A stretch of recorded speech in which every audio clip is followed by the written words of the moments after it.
আমি আজকে শেয়ার করছি আপনাদের সঙ্গে দইয়ের ডাল। তার জন্য আমি এখানে দই নিয়ে নিয়েছি।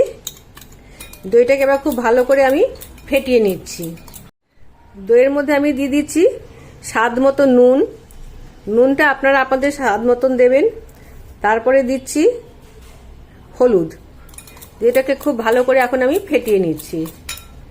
আর এখানে দিলাম একটুখানি ধনেপাতা।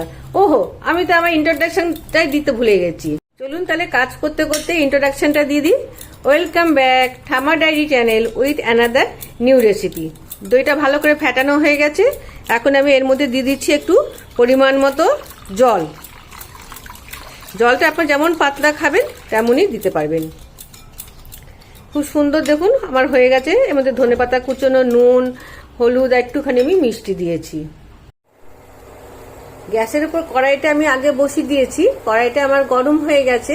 দিয়ে আমি এখানে 2 চামচ মতো বাদাম তেল দিয়েছি। এই রান্নাটা আমি বাদাম তেলেই করছি। তেলটা গরম হয়ে গেছে। আমি এর মধ্যে দিয়ে দিচ্ছি 2টো শুকনো লঙ্কা।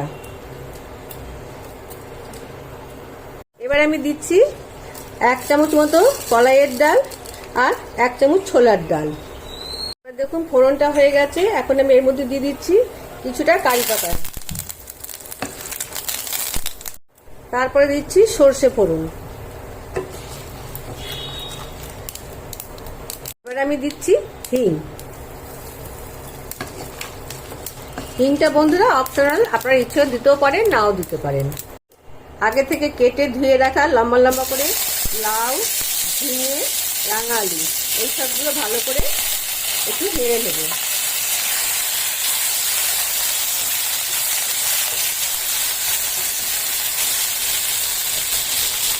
দেখুন বন্ধুরা, আমি কিন্তু ফ্লেমটা একদম স্লোতে করে দিয়েছি। এই পুরো সবজিটা ভাজা কিন্তু স্লোতে হবে এবং রান্নাটা পুরোটা স্লো টু মিডিলেই হবে। সুন্দর ভাজা হয়ে গেছে।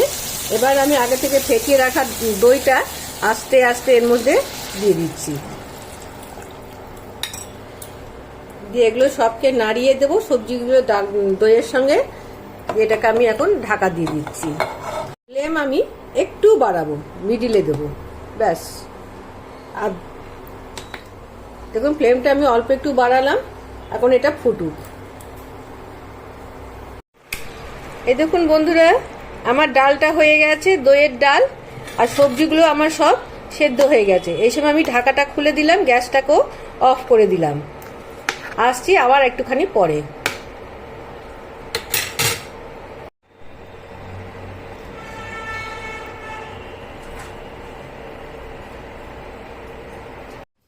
এরকম যদি গরম ভাতের সঙ্গে এরকম একটি ডাল থাকে তাহলে আর খেতে কি অসুবিধা, খুব ভাল লাগে খেতে।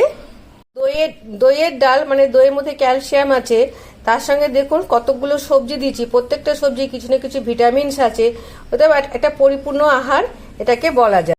যখন আমাদের রান্না করার জন্য সময়টা খুব অল্প, সেই সময় এরকম অনেক রকম সবজি দিয়ে এই সুন্দর দইয়ের ডালটা করে নিলে আমাদের এটা পরিপূর্ণ পুষ্টিকর একটা আমরা আহার পেয়ে যাই। বন্ধু, দেখা হচ্ছে আবার আগামী কোনো রেসিপির সঙ্গে। আশা করি আপনারা সবাই আমার সঙ্গে এতক্ষণ ছিলেন। আমি সবাইকে অন্তর থেকে থ্যাংক ইউ জানাই যারা এতক্ষণ আমার সঙ্গে ছিলেন।